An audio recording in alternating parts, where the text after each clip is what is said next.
Hi, all, welcome. This is the third seminar that we are going to have this semester, and it's my great pleasure to introduce to you Dr. Nima Khodadadi, who is a PhD student in civil and architectural engineering at the University of Miami. He's currently a research assistant and studying for his second PhD. He has published over 60 publications, which have been cited over 1,400 times. He graduated with a bachelor's degree in civil engineering, further obtained a master's degree in structural engineering and civil engineering from the University of Tabriz. And his main research interests lie in artificial intelligence, machine learning, FRP, concrete, and metaheuristic algorithms. Today, he is going to talk to us about this is a long topic. I'll do my best to properly say it. Data-driven PSO cat boost machine learning model to predict the compressive strength of CFRP confined circular concrete specimens. Very good. Thank you for doing this, Nima. Hi, welcome everybody. It's my pleasure to be here to talk about our project, one of our projects. Today, we are going to talk about the data-driven PSO cat boost machine learning model to predict the compressive strengths of the CFRP confined circular concrete specimens. At the first, we want to talk about step by step.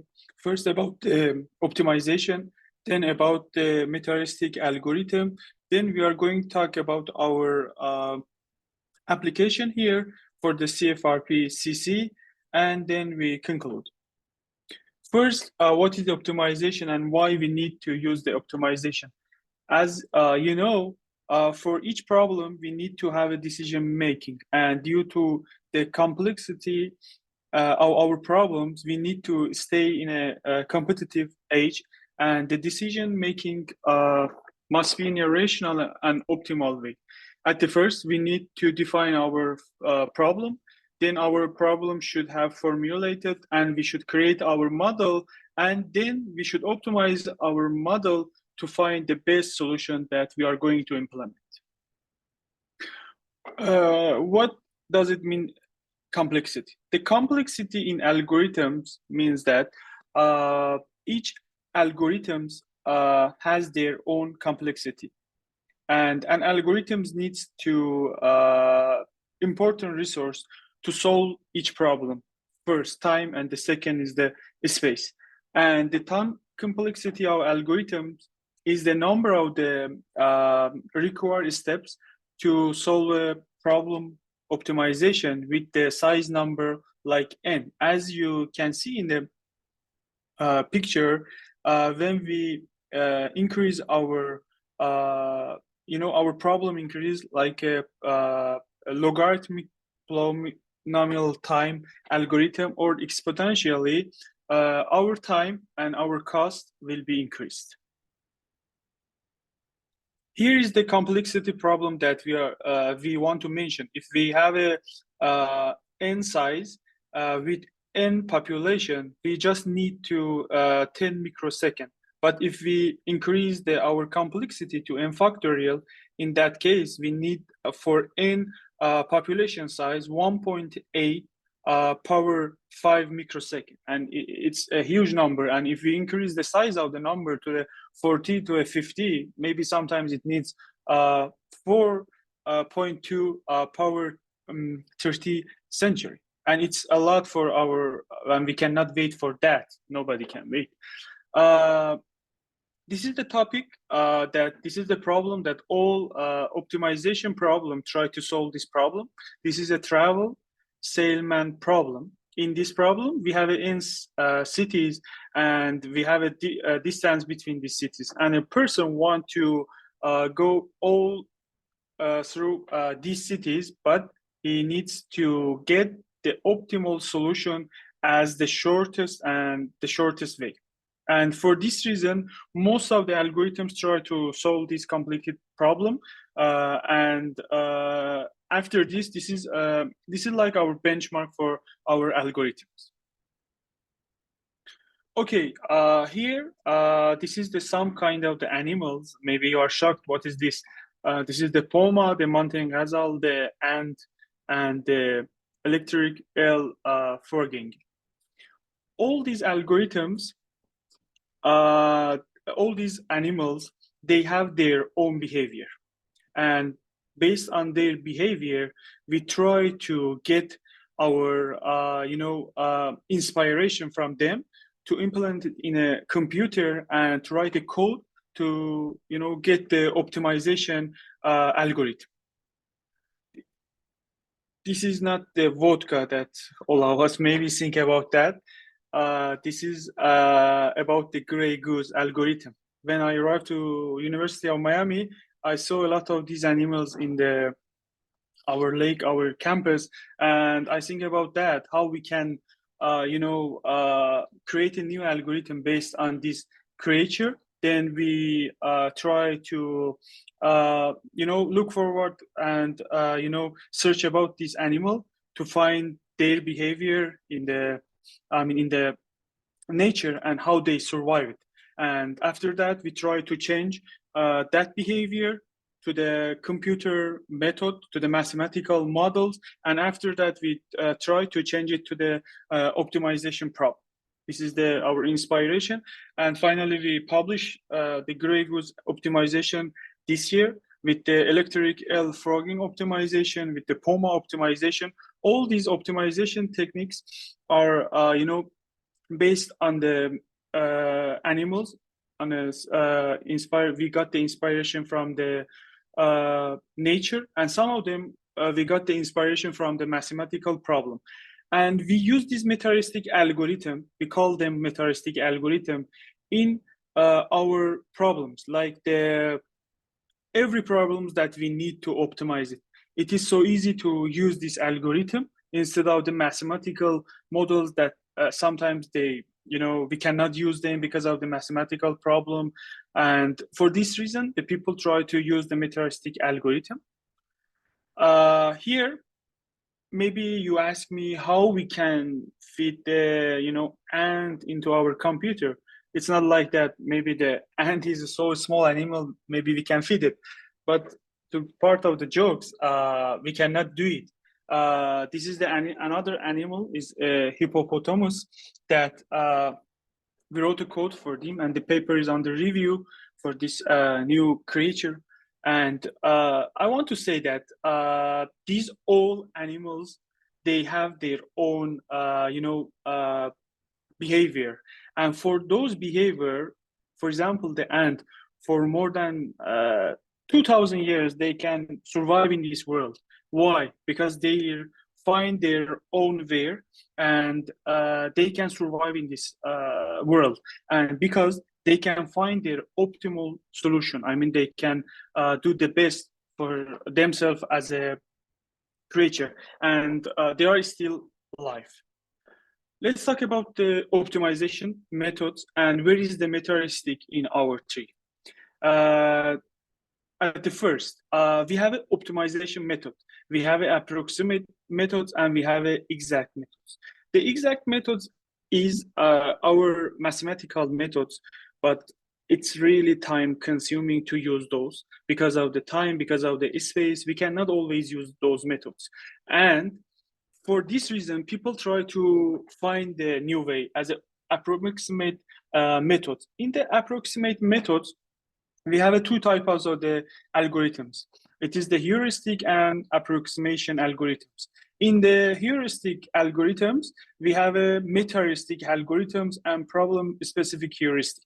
In the metaheuristic algorithm, this is the part that we talked about that. We have two kind of the metaheuristic algorithm. It is the single solution-based metaheuristic algorithm, and the other one is the population-based metaheuristic algorithm. And people try to use the approximate methods because of the time, because of the space, and because of it is the easiest way to gain the solution. What is the metaheuristic algorithm? The heuristic, it's a word from an old Greek word, heuriskian, the art of discovering new strategy, the new rule to solve a problem. And the part of the meta is again a Greek word. It is the upper level methodology. Totally, the metaheuristic meaning is upper level general methodology that can be used as a guiding strategy in designing and defining underlying heuristic to solve a specific optimization problem. This is the meta-heuristic algorithm. In meta-heuristic algorithm, we have a two part. The first part is the exploration, and the second part is exploitation. And we should always have a balance between these two parts. And the best algorithm is the algorithm that they have a good balance. And let's talk about the exploration. Exploration is searching all our region, and we should search and explore our region to find the best solution. After we find a good region, then we should go to that region and to to explore that specific, that local place.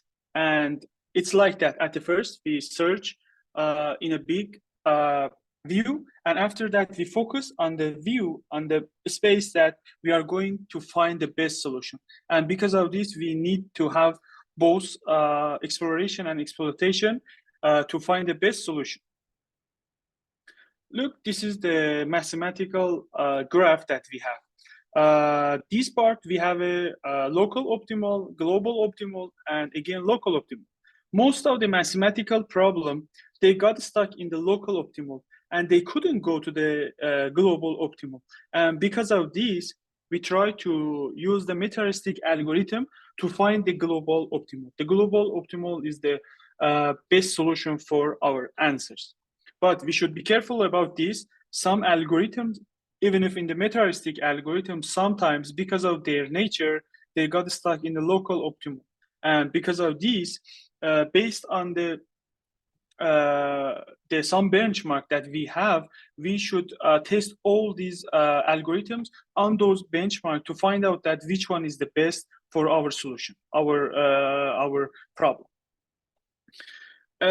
Some people try to define the meta-heuristic algorithm, and they try to classify it in nature-inspired, non-nature. For example, for the nature, we have the biologic, we have the physics, we have the social behavior of the animals. These are some kind of the algorithm that we have. I know that all of us heard about the genetic algorithm. The genetic algorithm is the first meta-heuristic algorithm that we had in the world, and all these algorithms that these days we have, they got the inspiration from genetic algorithm. Some algorithm needs the memory, and some of them they don't need. And this is another classification. And the another one is the deterministic and stochastic. In the deterministic, optimization problem is solved by making deterministic decision.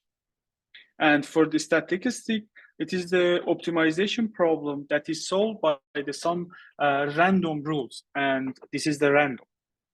And we have a single solution based, population solution based. Some algorithms are greedy and some algorithms are iterative. And I don't want to go in more detail, but we have some other categories like the single objective algorithm, multi-objective algorithm, in the meta-heuristic algorithm. We have a different type of the classification for the meta-heuristic algorithm. Now, I want to talk about the small and the simple algorithm to show you how we got the inspiration from these animals. And are able, without using any special information, to find to identify a sudden appearance of the food source around their nest, and to find this the shortest available path. Here, as you see, the animal, they travel randomly around the nest. We have 3 ants here, and they just have their own different routes, and they just look around for the food. And here we have the food, and one of the ants find the food source, as you see as a red ant. And after that, when ant find the food, it returns to the nest while lying down pheromone trail, and they they produce the pheromone in their root. And after that, when other ants find that pheromone trail, they are likely not to keep the traveling at the random, but to instead follow the trail. And other animals, ants, they try to follow that trail. that pheromone. And due to their statistic behavior, some of ants are not following the pheromone trails, and they try to create another pass. Then the another ants, they try to follow that pheromone. And when they see that we have a lot of ants in the trail, that they create more pheromone, that pass will be our shortest pass, and all of the ant will follow that route. And it shows that these animals find the shortest way. And over time, however, the pheromone trails start to evaporate, since reducing that, the other pass pheromone will be happen. And because of this, the only pass stay remain is the shortest pass. Okay, this is the how ant colony. So easy to find out that how they find the solution. That the scientists try to get the inspiration from the ant, and after that they write a model, and they create a mathematical model for them, and then they change it to the computer program, to the codes, to the algorithm, and now a lot of people can use that method.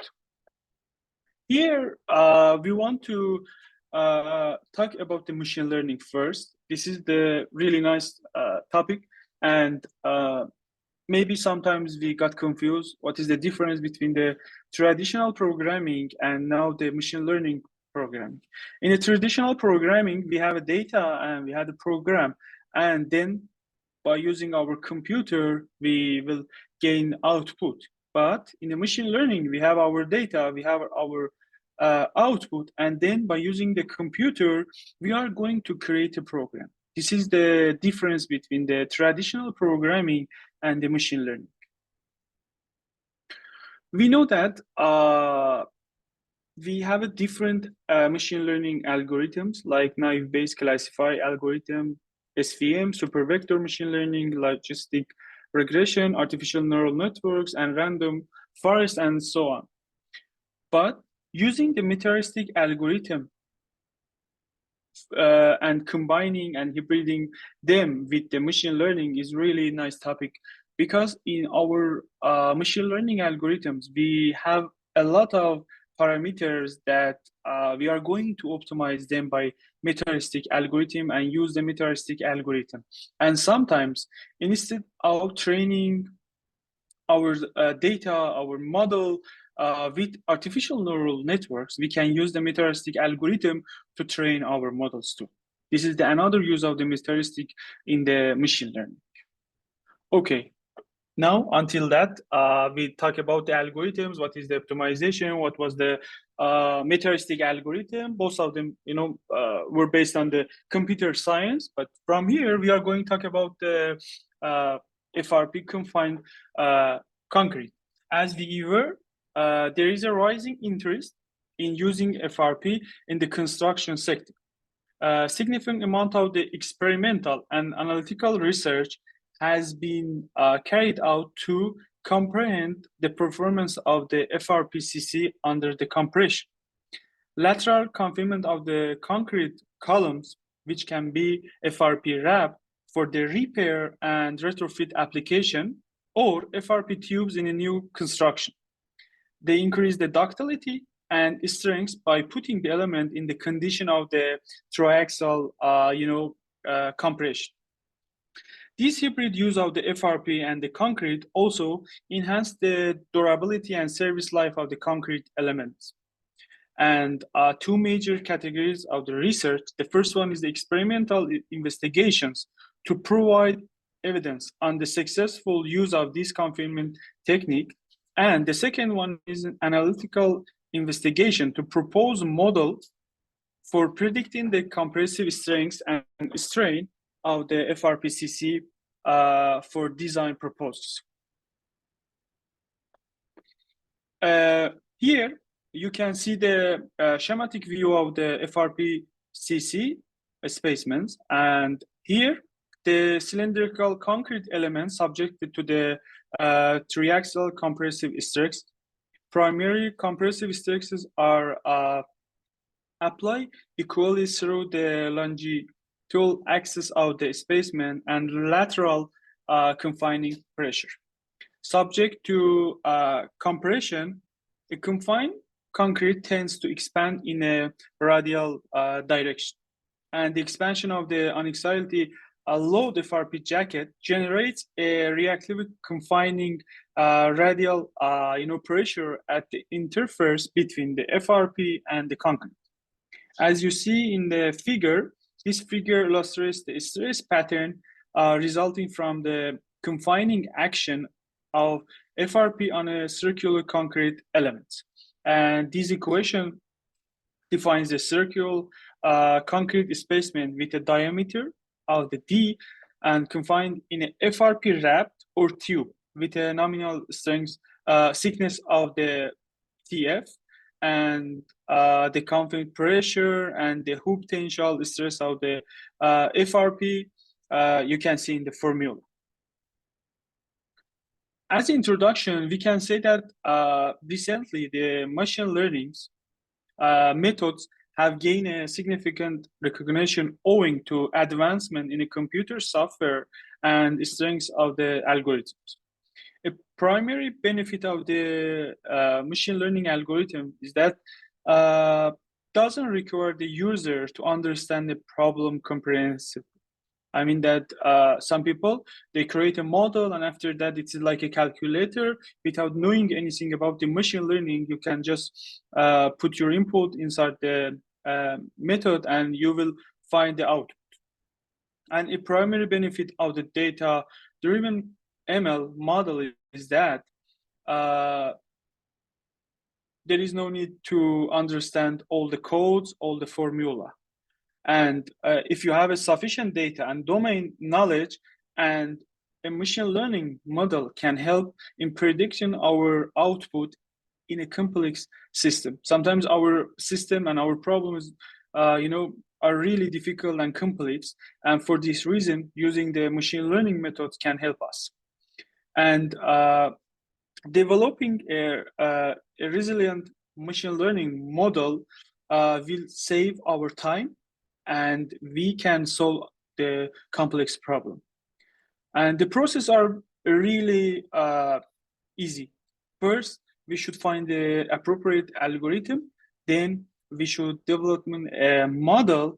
And then if we want to have a good model, we should optimize our hyperparameters in our algorithm. But don't forget that first and foremost, we need the good data because the data is the the best things and is the fundamental for the machine learning.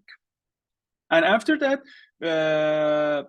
you can see that here is the process of the machine learning. At the first, we have measurement. I mean that we have some experimental, we gain the data.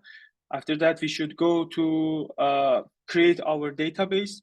Some of our data are outlier. We should remove them. Some of them we don't have to have them in our models because they are not important. After that, we are going to processing the database. Then we are going to find a good algorithm, create good algorithm for our machine learning, and then we are going to have our prediction. A data-driven model here is based on the PSO and CatBoost algorithm. Here, PSO is a metaheuristic algorithm. It is a particle swarm optimization algorithm, and they got the inspiration from the fish, how the fish, they find the food and they survive in the world, okay? And here in our problem, our method will predict the compressive strength of the CFRP CSS under the axial compression. Our database is gathered from 1991, the year I was born, until the mid 2023. And it is the compressive dataset for the CFRP. And after that, we are going to evaluate the effectiveness of the cat boost, a machine learning model in algorithm in estimating the compressive strengths of the CFRP under axial compression. And the cat boost model, like the other machine learning model, it has a problem, and the problem is that the parameter that the most people, they just put the default number for those algorithms, but here we are going to optimize that parameter to gain the best model with the optimization of the parameter by hybriding the PSO with the cat boost to increase our accuracy in our model. But some people, some scientists, like Mandel and et al., like Carbari, like Lilistone, they had a formula. They have experimental formula for the compressive strengths of the FRPCC. And you can find all this formula on their paper. And this is the place that we are going to create our model. And after that, we are going to compare our machine learning methods with this existing compressive formula that they did. Okay, first we should talk about our database. Our database consists of 916 test results from 116 studies between 1991 and mid 2023. And we have 7 critical parameters: D, H, the diameter of the compressive member, the height of the compressive member. F prime CO is the compressive strength on confined concrete. Rho F is FRP rainsform ratio. EF, the tensile model of the elasticity of the FRP. FF is the ultimate tensile strength of the FRP. TF is the nominal thickness of FRP reinforcement. Layer is the number of the FRP layers that they used. And at the end, our target is compressive strength of confined concrete. And since all these numbers, they have a different range, because of this, to gain a good results, first we are going to normalize our data, and all our data will be between -1 and 1. And after that, after we create our database, we are going to predict and create our model. Here, it is the summary for the statistical range of our database parameter. Concrete strength is between 6.2 megapascal to 169.7 megapascal.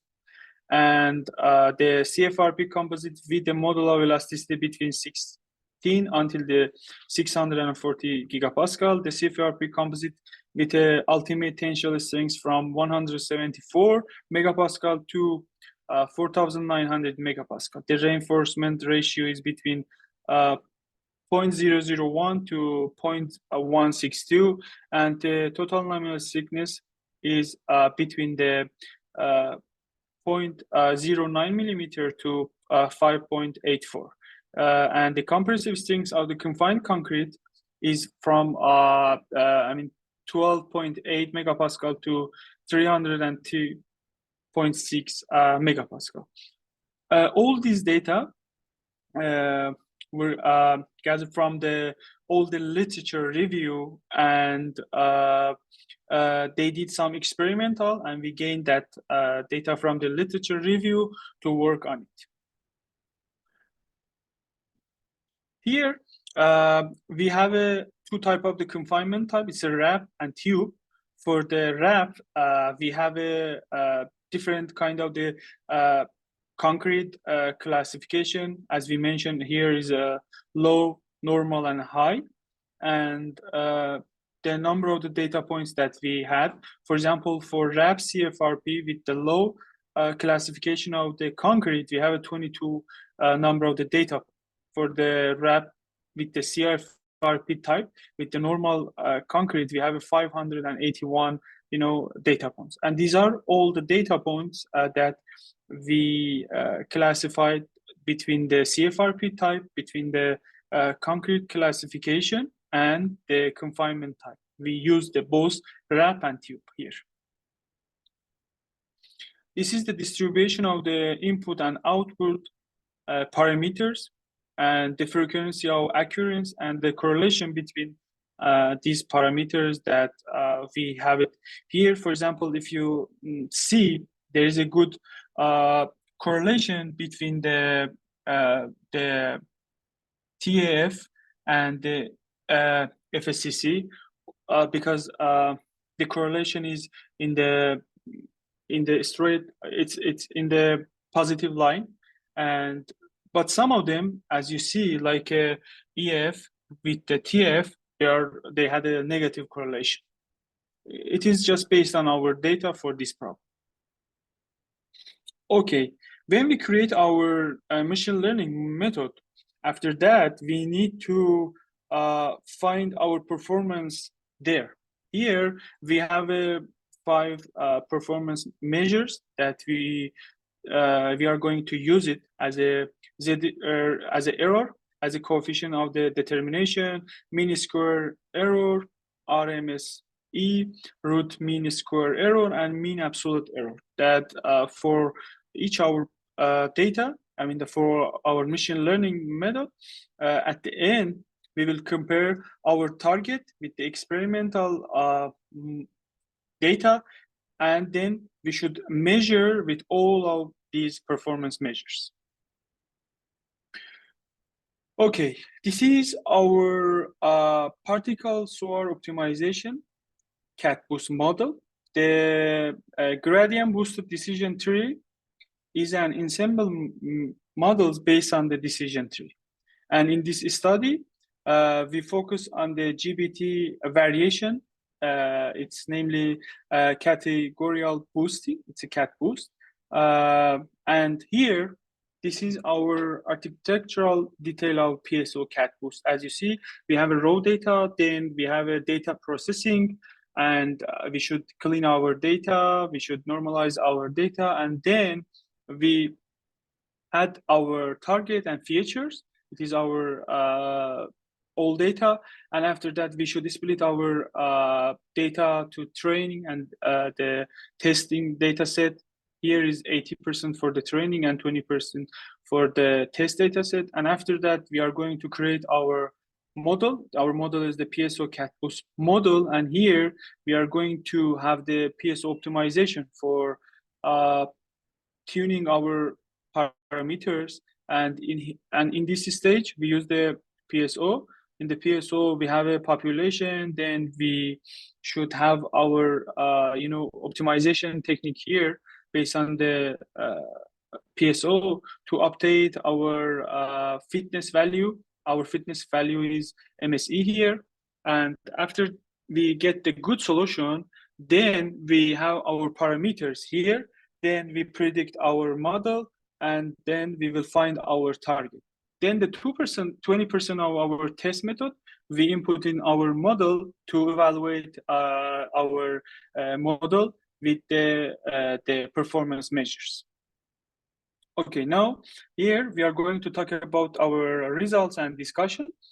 Hyperparameters that we optimize here was like this. For example, for the PSO, we have 5 hyperparameters. It is a local coefficient, global coefficient, interior coefficient, maximum iteration number, and population size. For the cat boost, that we have a depth, we have a learning rate, we have L2 regularization. Here, as you see, we didn't use the default numbers and default value, and we optimize our value for the depth, for the learning rate, for the L2 regularization, for the cat boost, and beside that, we optimize our we gain our optimum value for the PSO techniques too. And the model was run on a personal computer equipped with the Apple M2 Max processor with the 96 gigabyte of the RAM and with Mac OS Ventura operating system. Here This is the heat map for the correlation between the different variable. As you see, there is a good correlation between the rho F and TF. There is a good correlation between D and H, diameter and the height. And we have some other good correlation between some other variable. Totally, for our data set, for R squared, we gain 98%. It's near to 99% for the train. For the test data set, it's 95%. And for all our data sets, it's 98%. And our MSE is 0.008. And for the train, and for the test, as you see, it's 0.0026. And for the all data set is 0.0012. And we have other performance measure here, like MAE and RMSE that we talked about these methods before. It shows that our error and our performance measurement is really good. And here we can see that based on the heat map, that there is a strong positive correlation, as I mentioned, between the TF and rho F, between D and H, and the piezo cat boost here gain the best result, like around 99% for the R square. This is the charts, and this is the figures for our predicting and observed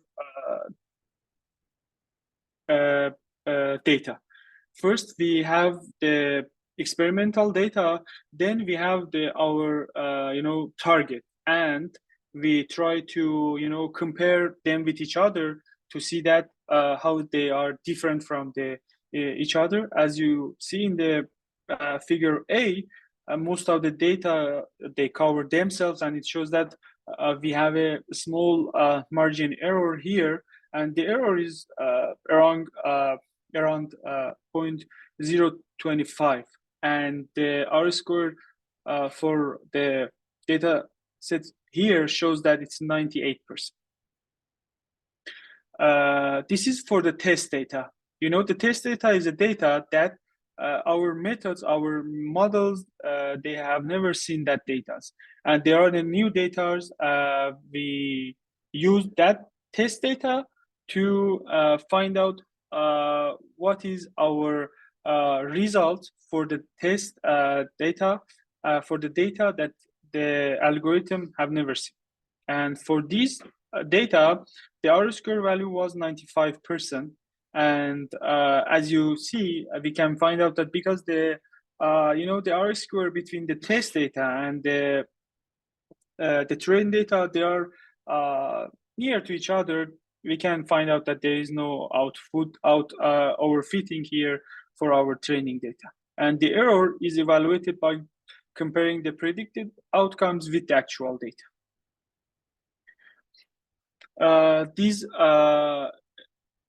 figures is for the error and for the comparison between our data with the predict data, and it is for the all data, not for the test or the train data.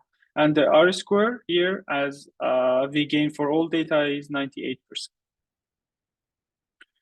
This is the distribution of prediction error, and as you can see that here the kernel density estimation was shown here, and it shows that if the mean is close to the 0 and the sigma is relatively small, as you can see that there are the mean and the sigma is small, it suggested that the model's prediction are centered around the true values with the low variability.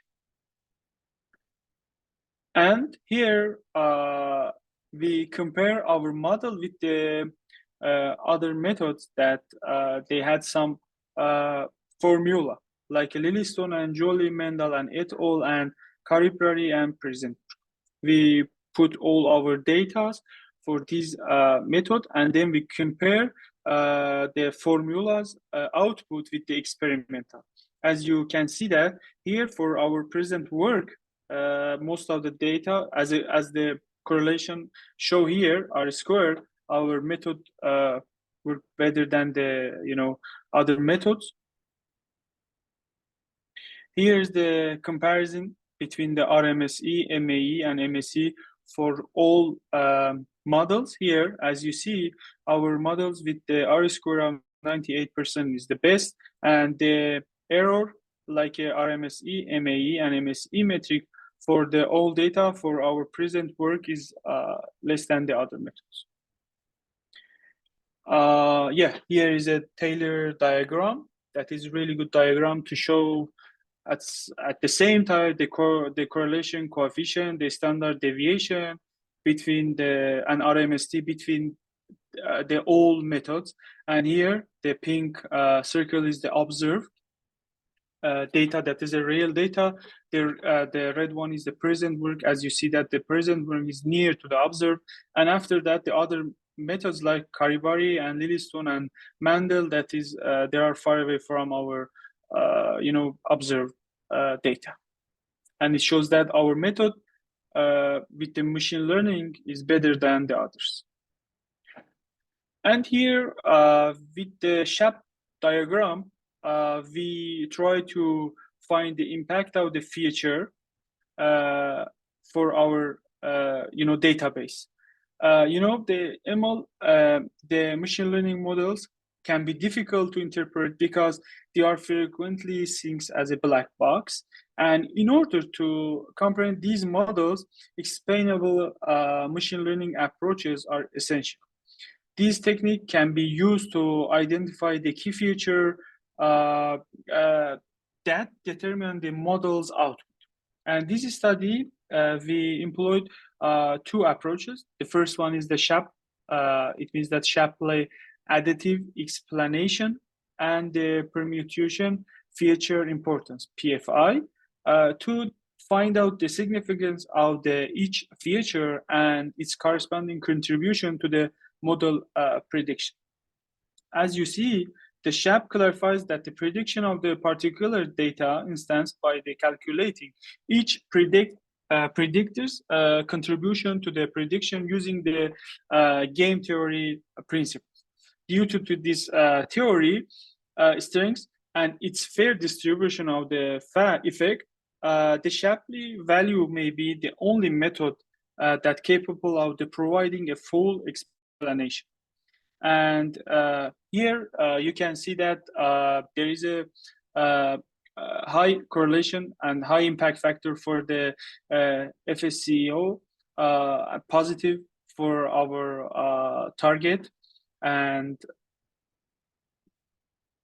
from the SHAP summary graph for the proposed model, as you can see here, this chart shows that the effective of our feature and with the output. And here FSCO and ROF is the most impact. They have the most impact for our models.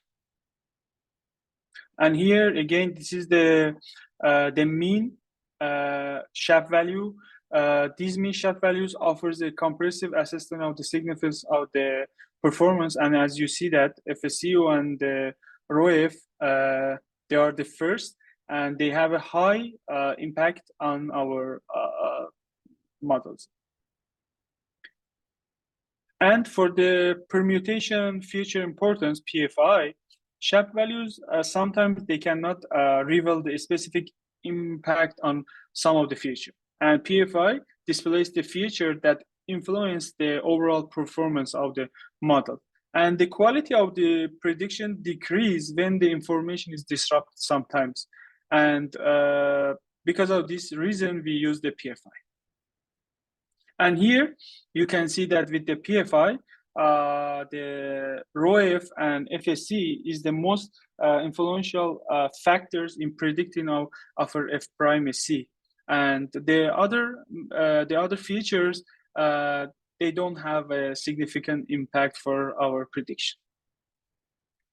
And the last things here is the graphical user interface. Okay, now some people, they like to use the machine learning models to predict and to use like a formula for their problems, for their data. But unfortunately, because maybe they don't have enough information and they are not expert in coding and using the machine learning, it's really tough for them to use this. And for this reason, we create a software like a calculator in a MATLAB that it's free, and this is in our website and it's available, and all the people can use it as a free.